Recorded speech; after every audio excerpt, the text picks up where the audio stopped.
Mateus 8, do verso 1 ao verso de número 4, diz assim: Ora, descendo ele do monte, grandes multidões o seguiram, e eis um leproso, tendo se aproximado, adorou-o, dizendo: Senhor, se quiseres, podes purificar-me.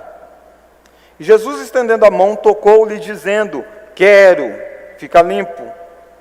E imediatamente ele ficou limpo da sua lepra.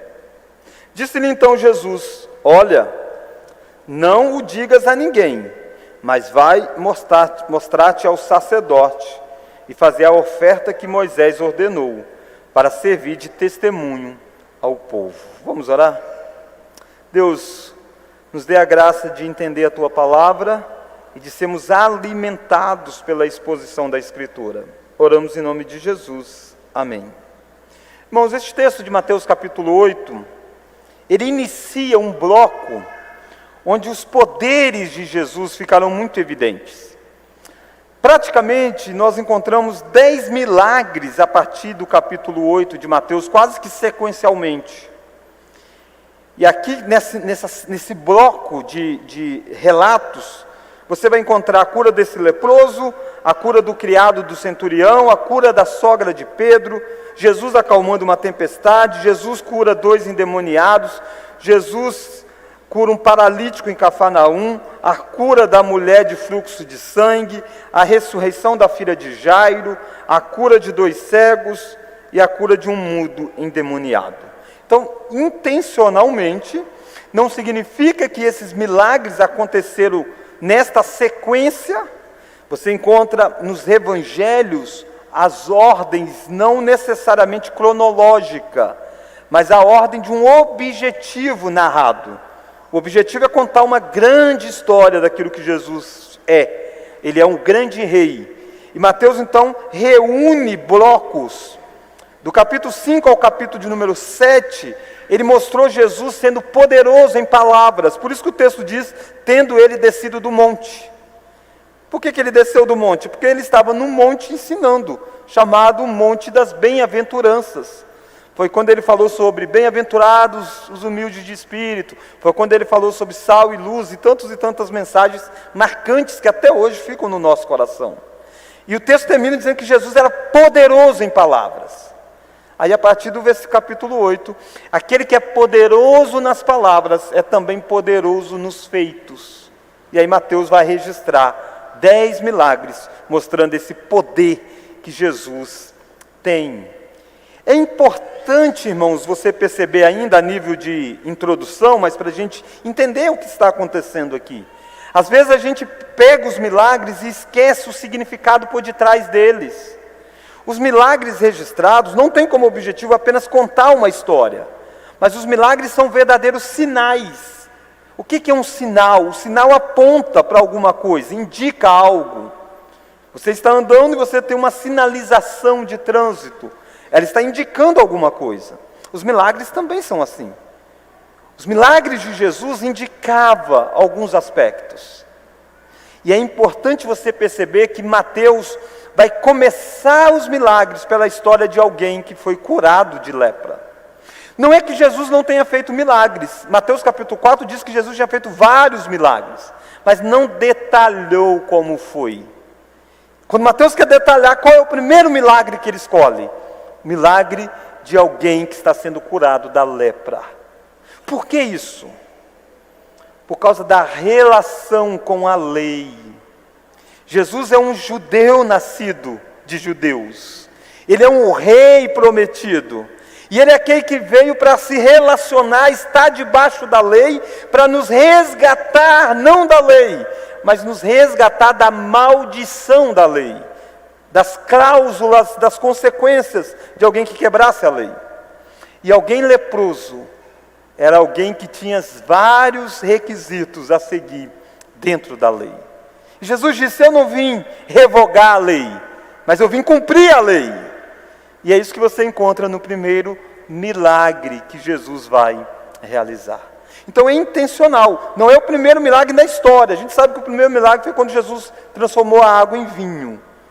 Mas no Evangelho de Mateus, o primeiro milagre narrado é esse milagre do leproso. E eu quero olhar com você então Jesus e o leproso impuro. É sobre isso que nós vamos ver. Jesus e o impuro. Como que o impuro se relaciona com Jesus e como que Jesus se relaciona com o impuro. É interessante que Jesus mesmo disse que ele não veio para os sãos, ele veio para os doentes. E aqui a gente encontra ele com alguém que está doente, está doente fisicamente, mas que tem repercussões espiritualmente. Quando você lê essa história, parece muito tranquila para você. Ora, descendo ele do monte, grandes multidões o seguiram, e eis que um leproso. Você não toma um impacto, né? Porque você não é um judeu, e porque você não está lendo na língua grega que foi escrito o Novo Testamento. Na língua grega existe uma preposição chamada kai e edu. É uma forma de dizer assim, e eis que, ou olha. Quando você vê aqui no versículo 2, e eis que, é como se dizendo assim, preste atenção o que está acontecendo agora.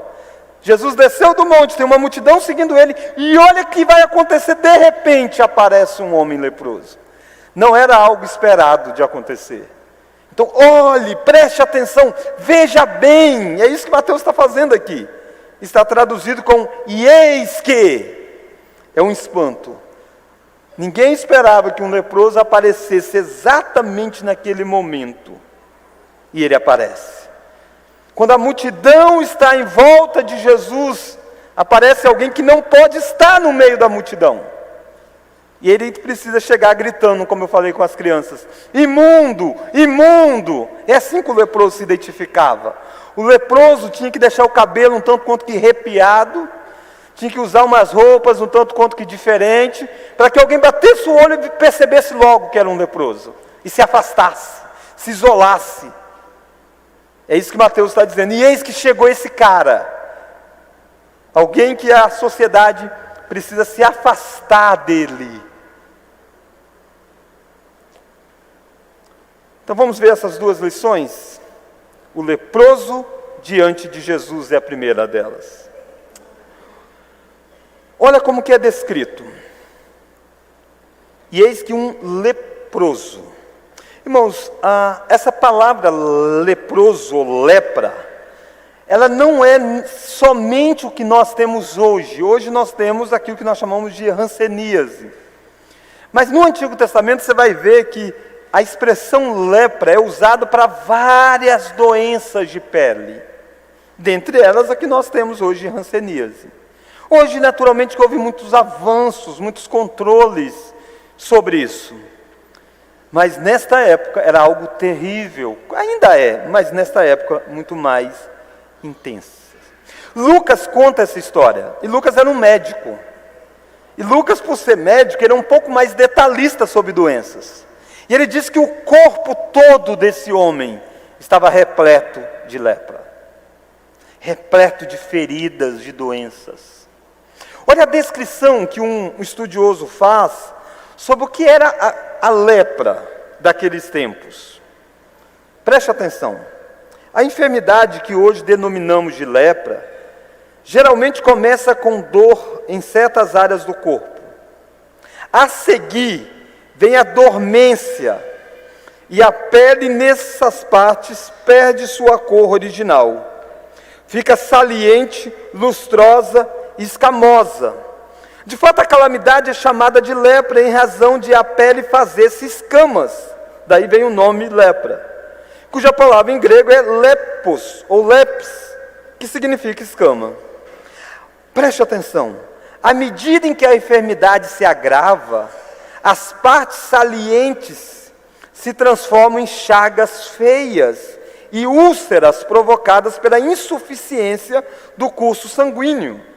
A pele, especialmente em torno dos olhos e orelhas, começa a formar protuberâncias com profundos sulcos entre as inchações, de sorte que o rosto da pessoa atingida assume o aspecto do rosto de um leão.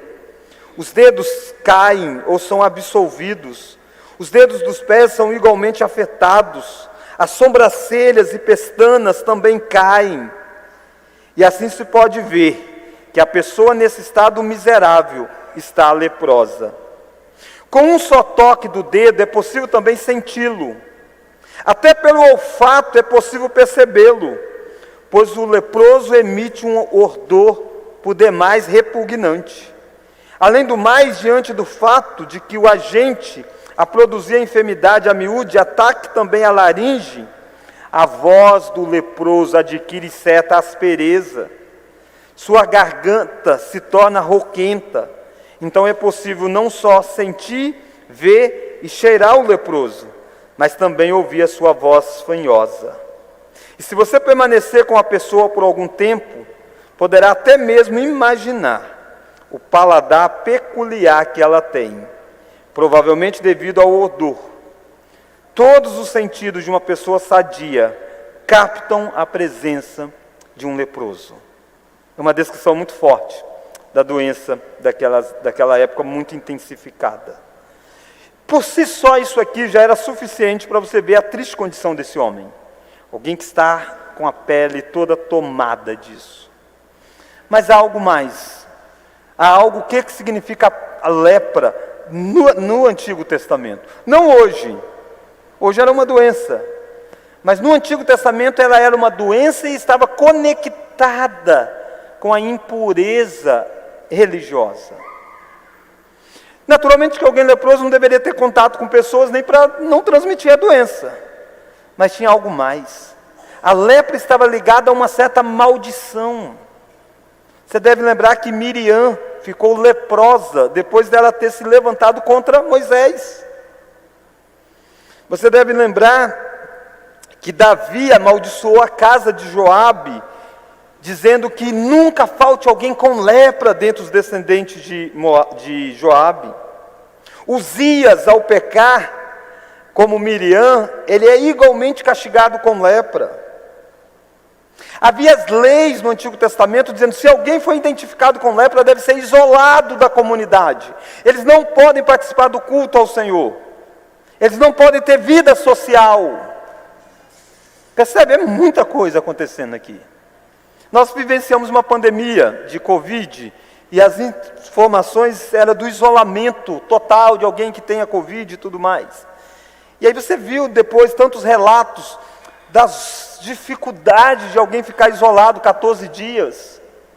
E um mundo bem diferente, né? Um mundo que você tem tantas opções tecnológicas. Imagine neste tempo aqui ficar isolado de pessoas, isolado do povo de Deus, ser considerado por muitos como uma maldição sobre ela. Essa é a situação desse homem. É assim que você deve ver quando diz: eis que surge o leproso, eis que surge o imundo, o impuro, o amaldiçoado, o segregado da sociedade. Mas o que ele faz? Qual é a atitude desse homem? Ele tem humildade e fé. Olha rapidinho comigo, o verso de número 2. E eis que um leproso, tendo se aproximado, vamos ler? Adorou, dizendo: Senhor, se quiseres, podes purificar-me. Irmãos, não existem muitos relatos de cura de lepra. Existem alguns. Um deles é Moisés curando a Miriam, quando depois do castigo dela passa, Deus diz que Moisés deveria orar. Você encontra Eliseu curando Naamã. Foram os únicos personagens que curaram pessoas de lepra no Antigo Testamento. Moisés, o representante da lei. Eliseu, melhor dizendo, aquele que vem suceder Elias como grande profeta. Esse homem não deveria procurar em um carpinteiro essa cura. Jesus, aos olhos dos homens, era um carpinteiro, alguém que fazia móveis, filho de carpinteiro. Mas Jesus, aos olhos desse homem segregado, é alguém que pode transformar e mudar o status da vida dele. E perceba que o pedido que esse homem faz a Jesus é correto. Olha lá, ele diz assim, ó: Senhor, se quiseres, podes purificar-me. O ponto do leproso não é se Jesus pode ou não pode fazer. O ponto do leproso é se Jesus quer ou não fazer. Em nenhum momento na mente dele significa que o quadro dele é irreversível do poder de Deus na vida dele. Não, o fato aqui é a soberania que Jesus tem para fazer. Por isso que ele diz, se você quiser, você pode me curar. Se você não quiser, você não me cura. Mas não falta poder em você para fazer isso. Eu e você deveríamos chegar diante de Deus, lançando a Ele os nossos pedidos, com esse tipo de fé. Com a fé que reconhece que se Deus quiser, Ele pode fazer. A questão se vai fazer ou não, passa pela vontade soberana de Jesus. Esse homem não chega impondo para Jesus. Esse homem não chega queixando-se da vida que ele levava até aí, dizendo, o Senhor tem a obrigação de mudar a minha vida. Não, ele não faz isso. Ele não põe Deus contra a parede. Não, ele diz, está no seu querer. Se você quiser, você pode mudar o meu quadro. A minha e a sua oração precisa partir de ato de fé e ato de humildade. Nós não exigimos nada de Deus. Deus não tem a obrigação nenhuma de nos atender. Deus não é obrigado a ouvir o nosso clamor. Deus não é obrigado a mudar o nosso quadro, por mais triste que seja, por mais terrível que seja. Mas se Ele quiser, Ele pode mudar. Nada é capaz de impedi-lo de fazer. E Ele quer ouvir de você os seus pedidos.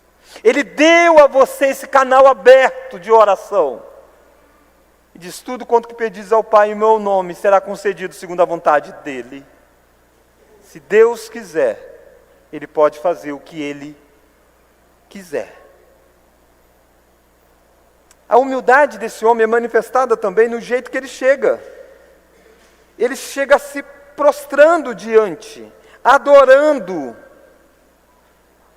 Irmãos, muitas vezes por causa do sofrimento da nossa vida, a gente deixa de adorar a Deus. A gente deixa de se aproximar de Deus. Esse homem poderia ter dito, sabe de uma coisa? Deus é o soberano, Ele é que pesou a mão de me deixar com lepra esse tempo todo. Eu não vou chegar para Ele coisa nenhuma. Mas não, ele chega adorando. Não deixe o sofrimento da sua vida fazer o seu coração virar um coração duro. Um coração rancoroso, um coração que não se volta para Deus achando que Deus está sendo injusto. Não, o sofrimento que vem sobre nós, e todos nós temos sofrimentos, das mais diferentes formas, deve ser respondido de acordo com as Escrituras. Em alguns o sofrimento torna o coração ainda mais duro. Em outro, o sofrimento é a porta aberta, para que ele vá exatamente na pessoa certa. Talvez se esse homem não tivesse lepra, nunca teria ido até Jesus. Mas quantos outros, por ter lepra, nunca foram a Deus, por causa do rancor do coração? Como você vai fazer com as dores que vêm sobre você? Elas vão ser meios de conduzir a Deus, ou elas tornarão você ainda mais longe de Deus? Então, o leproso, a sua situação, a sua atitude, ele tem fé, ele tem humildade e ele tem coragem. Porque ao chegar, todos estão vendo quem ele é. Ele tem que gritar imundo. As pessoas têm que se afastar. O cheiro, talvez, dessa enfermidade chegasse nos narizes das pessoas. Talvez tivesse que ouvir de alguns dizendo, ele não tem que estar aqui não. O que ele veio fazer aqui? Ou ele está atrapalhando nós chegarmos perto de Cristo. Porque afinal de contas ele está chegando. Quantas vezes nós não queremos chegar diante de Deus? Porque diante daquilo que Deus é, de quem Deus é. Porque nós temos medo do que as pessoas vão dizer do nosso ato, de ir a uma igreja, de professar a fé, de pegar uma Bíblia nas mãos. O que as pessoas vão dizer? ou de ser confrontado pelos nossos pecados. Para que eu vou na igreja? Eu vou na igreja e parece que eu só apanho. Vou na igreja e o pastor fala cada palavra lá que machuca, que confronta a minha vida. Esse leproso, ao chegar e dizer, se queres, o Senhor pode me purificar, o Senhor pode me curar. Ele está reconhecendo que ele é imundo, que ele é um impuro. Ele tem coragem para fazer isso. Eu quero perguntar para você nessa noite, você tem coragem de abrir quem você é diante de Deus? Você tem coragem de se mostrar como aquele que de fato está segregado das bênçãos de Deus? Esse homem teve. Esse homem teve. Primeira lição é o leproso. Eu quero que essa cena fique muito clara para você. Eis que um leproso chega na história. A segunda lição, se a primeira é o leproso diante de Jesus, a segunda é Jesus diante do leproso. Como Jesus responde a isso? Talvez eu e você responderíamos se afastando, e cada vez que ele chegasse um passo em nossa direção, a gente daria 2 ou 3 para trás, e teríamos que de certa forma fazer, senão nós ficaríamos impuros, porque a lei diz isso, não toque em um leproso. Mas o autor da lei, como que ele vai fazer? Vejamos, olha o verso 3. Verso 3, vamos ler? E Jesus, estendendo a mão, tocou-lhe dizendo, quero, fica limpo. E imediatamente ele ficou limpo da sua lepra. Jesus diante do leproso impuro, Jesus o cura, declarando se é essa a sua vontade. Percebe? Jesus diz, eu quero. Eu quero. Jesus não disse, eu posso. Não tem dúvida se ele pode. Ele diz, eu quero. Jesus não apenas declara a sua vontade, mas Jesus toca no leproso. E aqui está a grande ênfase nesse ponto. Porque se você olhar o capítulo 8, o próximo milagre é Jesus curando, melhor dizendo, o criado de um centurião. E sabe como foi essa cura? Jesus diz, eu vou lá curar. O centurião diz, não precisa. Eu sei o que é dar ordem para alguém. Basta você dizer e ele vai ser curado lá. E o criado estava longe. E aí Jesus diz, eu quero então, e que fé é essa? Jesus fala aqui, e o homem é curado de muita distância que estava. Parece que o método inverteu, né? O criado lá podia ser tocado por Jesus. Não tinha problema nenhum de ser tocado. O melhor era Jesus ir lá e curar chegando lá. Mas não, basta o poder da palavra. Nesse aqui não pode tocar. E Jesus faz questão de tocar. Bastava a palavra de Jesus. Jesus poderia ter dito, eu quero que fique curado, seja curado. Talvez era isso que o leproso esperava. Afinal de contas, talvez tenha alguns anos, a gente não sabe, a Bíblia não precisa quanto tempo que ele tem de lepra. Tem muito tempo que aquele homem não sabe o que é um toque humano sobre ele. As pessoas não tocavam nele. Por que é que Jesus toma essa atitude aqui de tocar? Se ele poderia apenas falar. Porque Jesus quer mostrar empatia com aqueles que sofrem. Aquele homem está sentindo o toque de Jesus. Mas mais, Jesus quer mostrar a sua identificação com aquele homem. Porque quando Jesus toca naquele homem, de certa forma, o que era de se esperar era que Jesus se tornasse impuro. Porque todo aquele que toca num leproso se torna impuro.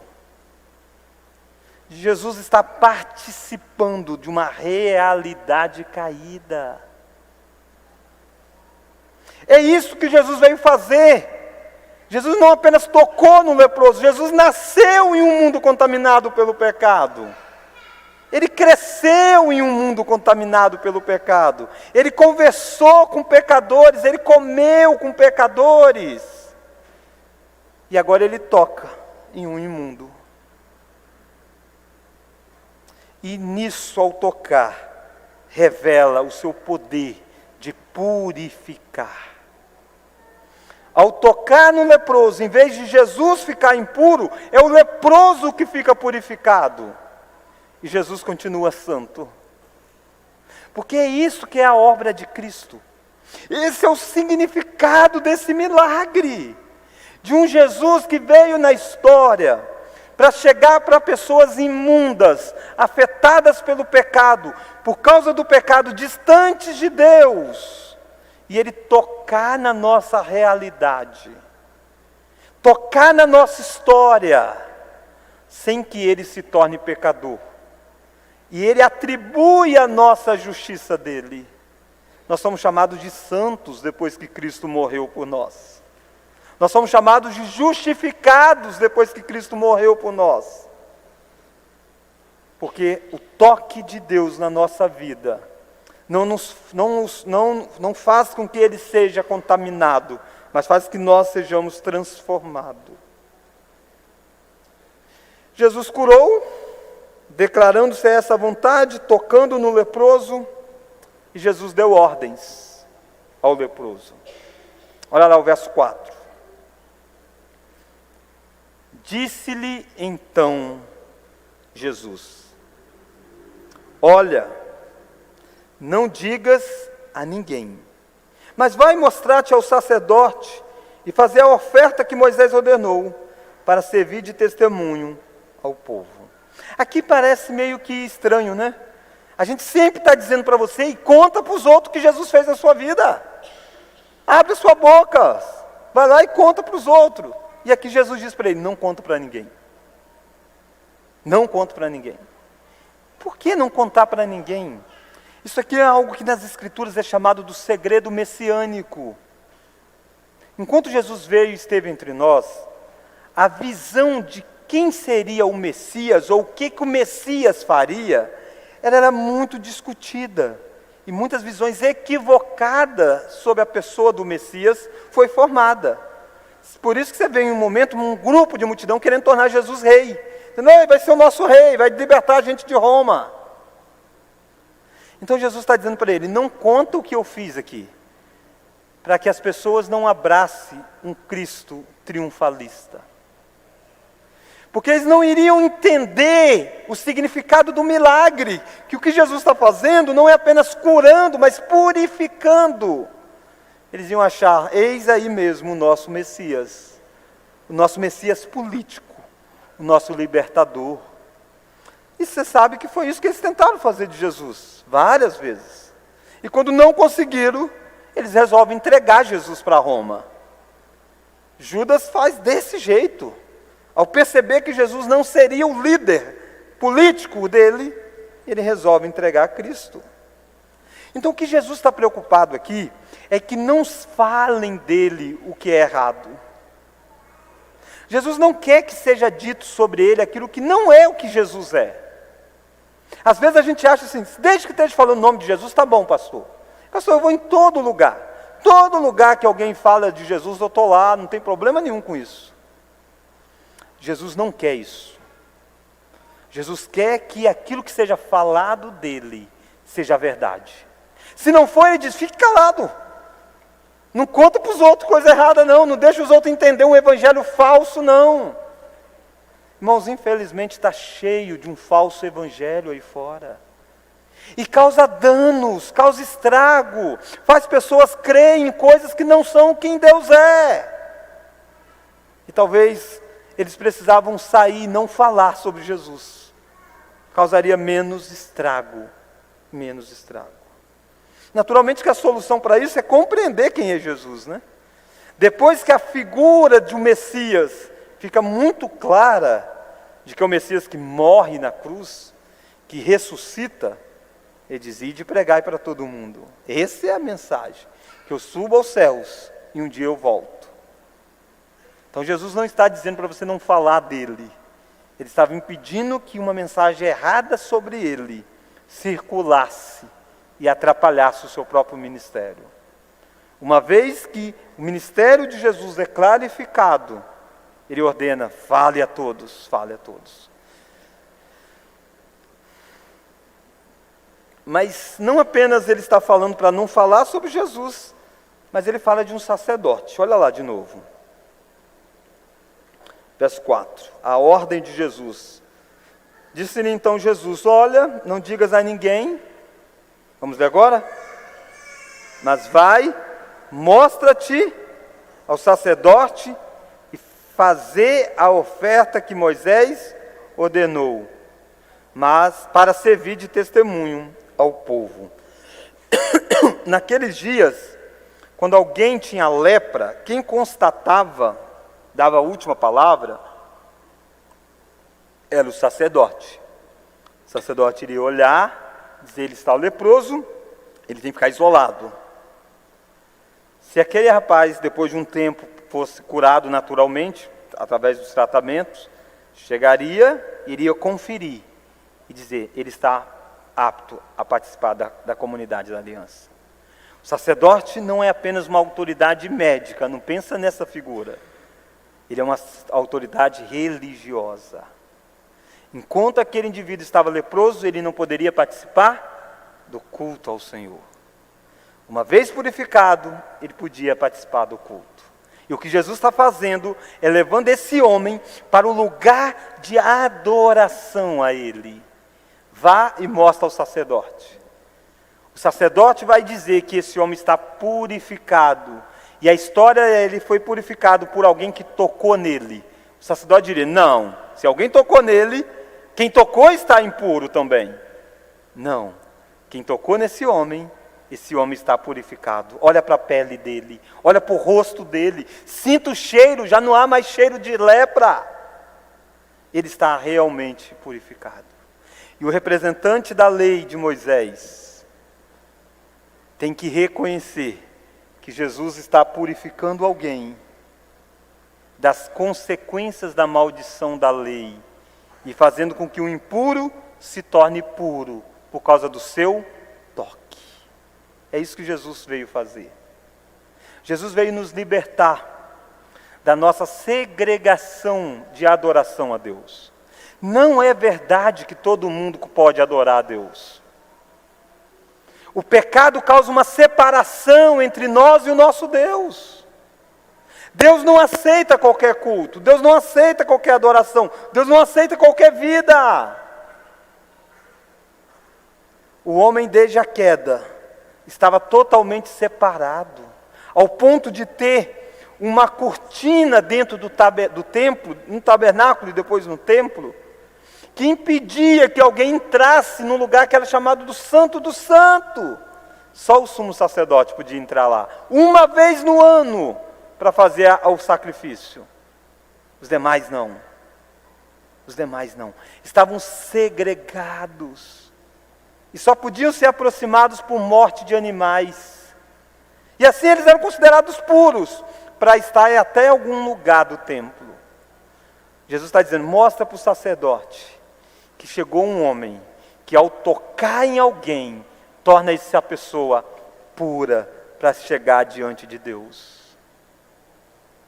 Esse é o Jesus que você veio ouvir nessa noite. Um Jesus que veio fazer uma obra de transformação na sua vida, que faz com que você possa se unir ao povo de Deus. O pecado causa uma separação entre você e Deus, e você e o povo de Deus. O pecado é a sua lepra, é a minha lepra. Mas o toque purificador de Jesus nos torna aptos a se relacionar com Deus e a se relacionar com os membros da igreja. Não importa o seu passado, não importa a sua condição podre espiritualmente falando. Se Jesus tocar, se Jesus quiser, você pode ser purificado. E você pode se voltar para o lugar de adoração a Deus. Essas foram as ordens de Jesus para esse homem. Infelizmente ele não cumpre todas quando você lê o outro evangelho. E a minha pergunta é: o que você vai cumprir diante das ordens de Jesus a você? Talvez você precise nessa noite chegar para Jesus. Se você tem uma causa, alguém que está doente, talvez você esteja doente. Você pode dizer: Senhor, se o Senhor quiser, o Senhor pode curar. Mas acima de tudo, lembra do que significava essa doença. A impureza espiritual estava presente. Mas se o Senhor quiser, o Senhor pode me colocar de volta, apto a adorar o Senhor. Tenha humildade. Não tenha medo de reconhecer quem você é. Quando nós batizamos, quando nós declaramos a nossa fé, nós não estamos declarando que nós somos santos e perfeitos. Nós estamos declarando: eu era impuro e eu creio em Jesus para que Ele possa me purificar. É isso que eu e você precisamos. Não temos a multidão, não temos familiares, não temos amigos, não temos colegas, não temos a sociedade. Se você sabe quem é Jesus, se volte para Ele e diga: se o Senhor quiser, o Senhor pode me purificar. Se Ele te purificou, vá ao lugar da adoração. Ele te salva da maldição da lei, mas te joga para a lei para você cumprir. Ele não poderia sair curado e dizer: sabe uma coisa, estou curado mesmo, por que eu vou naquele sacerdote? Ele precisava ir, para ser testemunho para todos, daquilo que Jesus fez na vida dele. Todas as vezes que a gente está aqui reunido, nós estamos testemunhando aí fora, que nós éramos impuros, e Jesus nos purificou, através do toque de Jesus na cruz do Calvário. Vamos orar? Deus, se Tu quiseres, o Senhor pode fazer tudo. Por isso o Senhor sabe aquilo que está no coração dos meus irmãos, dos meus amigos que estão aqui presentes. Nós queremos dizer para o Senhor: se Tu quiseres, o Senhor pode curar. Se Tu quiseres, o Senhor pode restaurar. Se Tu quiseres, o Senhor pode abrir uma porta de emprego. Se Tu quiseres, o Senhor pode transformar o quadro mais difícil em bênção do Senhor. Por isso, ó Deus, nós queremos colocar diante do Senhor, sabendo que a vontade do Senhor é sempre a melhor para as nossas vidas. Queremos também, ó Deus, agradecer por este ato extraordinário que é o santo tocar no mundo pecaminoso e o mundo pecaminoso ser restaurado, em vez do santo ser impuro. Obrigado, ó Deus, porque Cristo é o santo do Senhor que tocou nas nossas vidas. Obrigado porque foi atribuído a nós as virtudes de Cristo. Obrigado porque naquela cruz do Calvário o Senhor nos purificou e tratou com a nossa segregação espiritual. Nos faça, ó Deus, voltar para a lei com coração grato de ver as consequências de uma vida purificada. Deus, se há porventura nessa noite alguém que precisa ser tocado de modo purificador pelo Senhor, que o Senhor faça, ó Deus. Que o Senhor mude histórias para a glória do Teu nome e para o bem da Tua igreja. Oramos em nome de Jesus. Amém.